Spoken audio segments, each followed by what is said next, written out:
এরপরে আজ ত্রয়োদশ পর্বে আমি 2021 সালের দুটি ঘটনাবলীর কথা তুলে ধরতে চাইছি।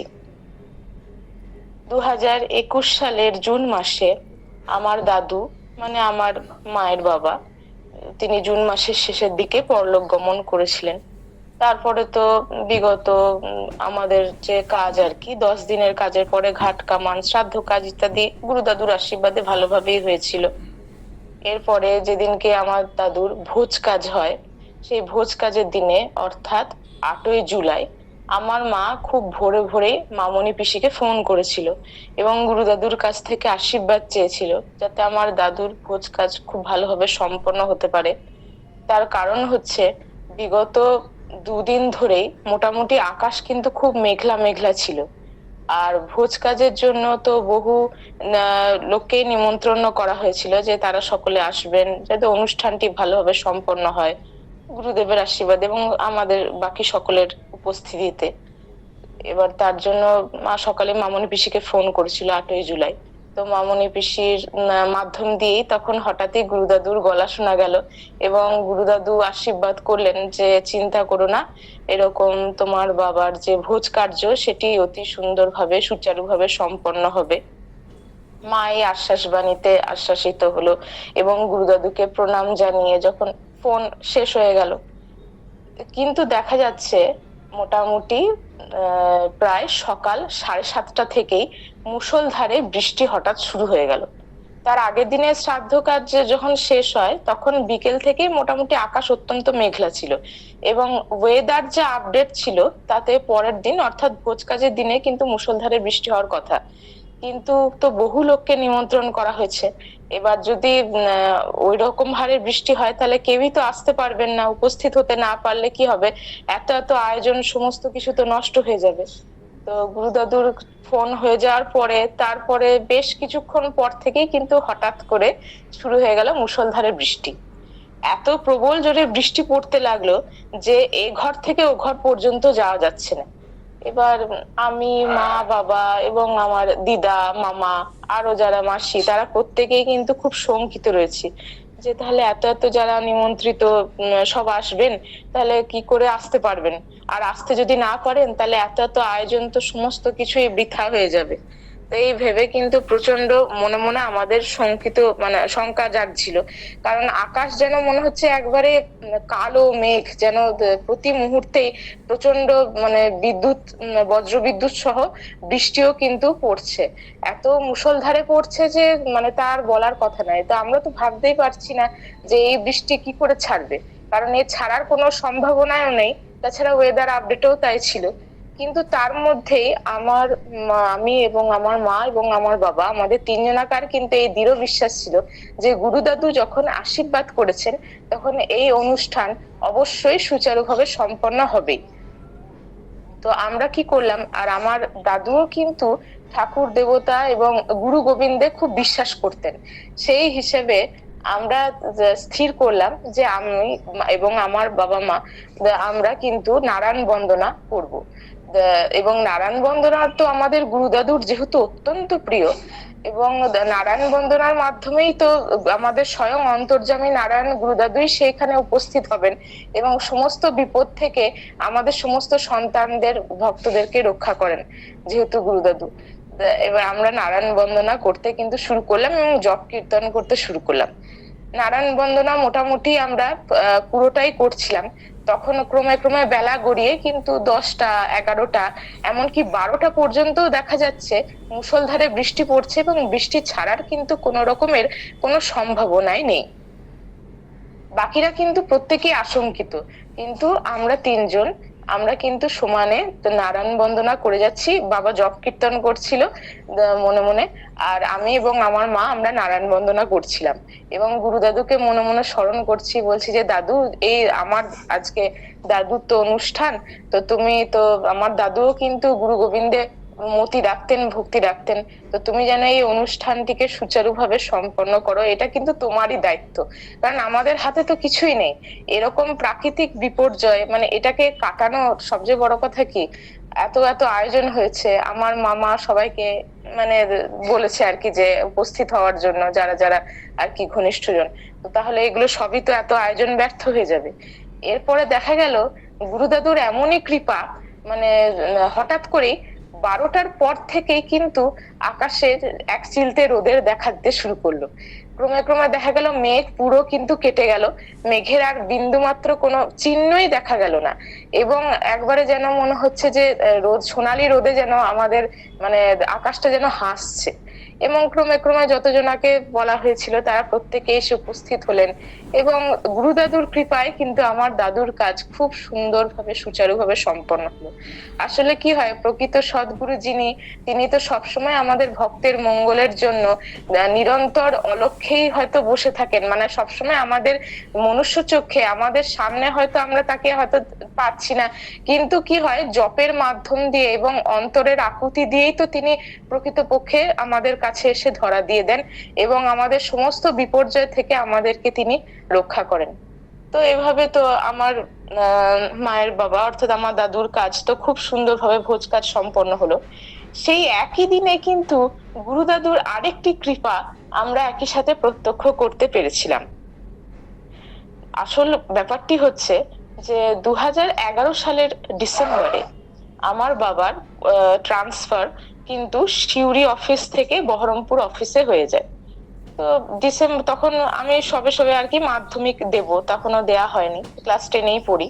তো 2011 ডিসেম্বর থেকে ক্রমান্বয়ে অতটা বছর 2012, 13, 14, 15, 16, 17 ইত্যাদি চলতে থাকে।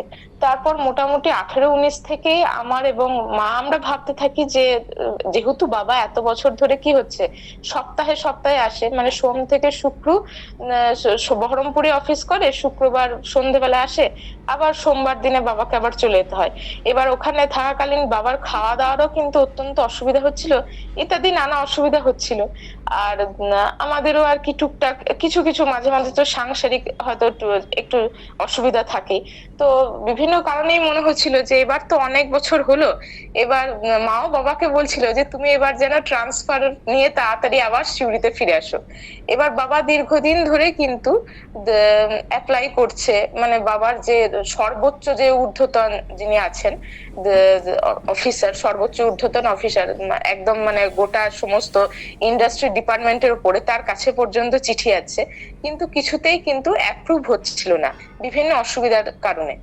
এবার 2020 ডিসেম্বর মাসে আমরা যখন গৌতম দে জেঠুদের ঘরে আসানসোলে গেছিলাম, তখন বাবা গুরুদাদুর কাছে এই সমস্যাটার কথা বলে যে বাবা আমি অনেকদিন ধরেই কিন্তু ট্রান্সফারের জন্য চেষ্টা করছি, কিন্তু কিছুতেই ট্রান্সফার হচ্ছে না। অসুবিধাটা আরো আমাদের গুরুতর হয়েছিল এই কারণে, কারণ 2020-তে যখন করোনার উপদ্রব হয়, তখন কিন্তু বাবাকে সেই একদম তীব্রভাবে প্রোটেকশন নিয়ে, মানে মুখের মধ্যে দুটো মাস্ক, পারলে সেই একটা হেলমেটের মতো টুপি, এবং একদম বাহু পর্যন্ত গ্লাভস পরে 4 ঘন্টা রাস্তা অতিক্রম করতে হতো বাসে করে। এবং সেখানে তো কোভিড এর কারণে যেহেতু তখন একদম অতিমারির ব্যাপার, এবং সেই আতঙ্কের জন্য বাবা 2 সপ্তাহ অন্তর অন্তর আমাদের সিউড়িতে আসতো, 1 সপ্তাহের জায়গায়। তো এইভাবে বাবারও প্রচন্ড অসুবিধা হচ্ছিল যে কোভিড এর সময় যেহেতু অফিস চলছিল, এবং আমাদের এবং মায়েরও, আমরা কিন্তু খুব আতঙ্কিত ছিলাম বাবাকে নিয়ে, কারণ একটা মানুষ এইভাবে এত কষ্ট করে যাতায়াত করছে, এবং এই অতিমারির সময়, কারণ মাত্র 2 মাস লকডাউনের পরে কিন্তু বাবাদের অফিস আবার খুলে গেছিল।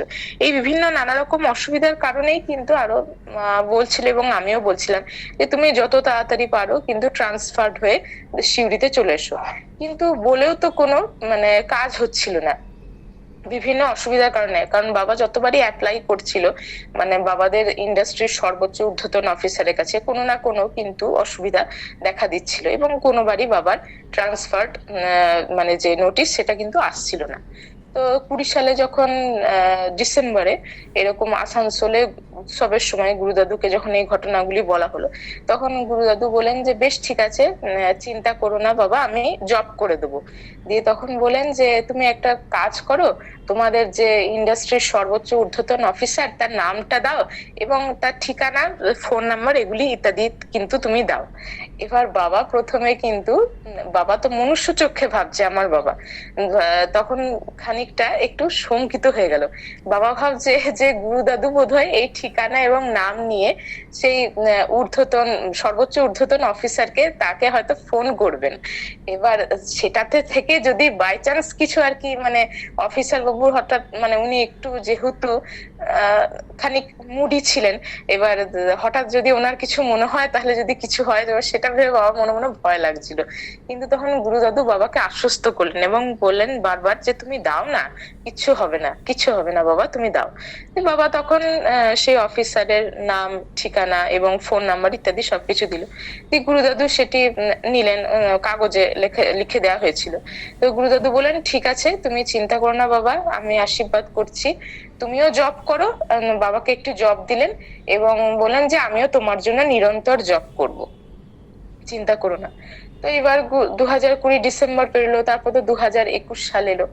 এবার 2021 সালের যখন ট্রান্সফার, মানে প্রত্যেকটা আর কি গ্রুপে, আমার বাবাদের নিজস্ব হোয়াটসঅ্যাপ গ্রুপে একটা কিন্তু মেসেজ হয় যে প্রতি বছর কে কে ট্রান্সফার্ড হয়ে কোন কোন জায়গায় আসছে।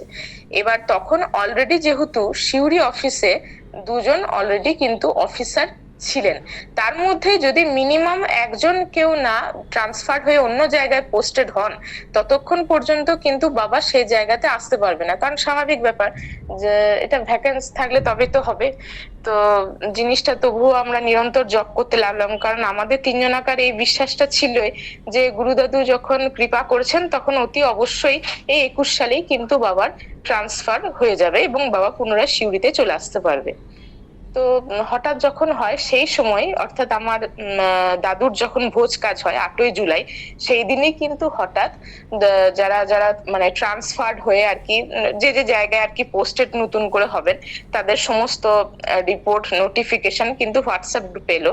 এবং সেখানে হঠাৎ ভাবে আনএক্সপেক্টেডলি আমার বাবার নামটাও এলো যে Soumen Kumar Parui transferred into Suri office. তো এইটা দেখে কিন্তু বাবার যারা কলিগ, তারা প্রত্যেকেই কিন্তু একবারে হতবাক। কারণ সবাই ভাবছে যে প্রতি বছরের মতো যে এবছরও হয়তো কোনো না কোনো অসুবিধার কারণে হয়তো ট্রান্সফারটা হবে না। কিন্তু গুরুদাদু যেহেতু আমাদের সকল সন্তানের সহায়, এবং গুরুদাদুর যে কৃপা, অপার মহিমা, কারণ আমার আমার মায়ের এবং আমার বাবার, আমাদের তিনজনাকারই তো অগাধ বিশ্বাস ছিল। তো গুরুদাদু সবসময় চেষ্টা করেন যে তাদের সন্তানের বিশ্বাস এবং তার সাথে সকলের মঙ্গল কামনা করতে, আমাদের সন্তানের মঙ্গল চিন্তা সবসময় করেন। এবং এই যে বাবার যে আনএক্সপেক্টেডলি সিউড়িতে পোস্টিং আবার ট্রান্সফার হয়ে গেল, এটা কিন্তু কেবলমাত্র গুরুদাদুর কৃপাতেই সম্পন্ন হয়েছে, তাছাড়া কোনোভাবেই এটি কিন্তু সম্ভব ছিল না। তো যাই হোক, আমাদের দেখে তো মানে প্রচন্ড আনন্দ হলো। বাবা হোয়াটসঅ্যাপে নোটিফিকেশন দেখে আমাদেরকে জানালো এবং আমাদের বাড়ির সকলেই, আমরা তো মনে মনে বুঝতে পারলাম যে গুরুদাদুর কৃপায় একই দিনে কিভাবে দুটো জিনিস, মানে আমার দাদুর ভোজ কাজ এত সুন্দরভাবে সম্পন্ন হলো, এবং সে একই দিনে আমার বাবারও হোয়াটসঅ্যাপ গ্রুপেও নোটিফিকেশন এলো যে বাবা পুনরায় ট্রান্সফার্ড হয়ে কিন্তু সিউড়ি অফিসে আসছে। তারপর যথারীতি তো আমরা যখন আবার দাদুর সমস্ত ভোজ কাজ শেষ করে মামার বাড়ি থেকে আবার সিউড়িতে ফিরলাম, তারপর যথারীতি 26শে জুলাই বাবা পাকাপাকি ভাবে একদম ট্রান্সফার্ড হয়ে কিন্তু আমাদের সিউড়ি অফিসে এলো এবং জয়েন করলো। তো গুরুদাদুর কৃপাতে যেন মনে হয় গুরুদাদু অসম্ভবকেও সম্ভব করে দেন। হয়তো মানে কেউই ভাবতে পারেনি যে বাবার এইভাবে আনএক্সপেক্টেডলি এত তাড়াতাড়ি কিন্তু পোস্টিং হয়ে যাবে।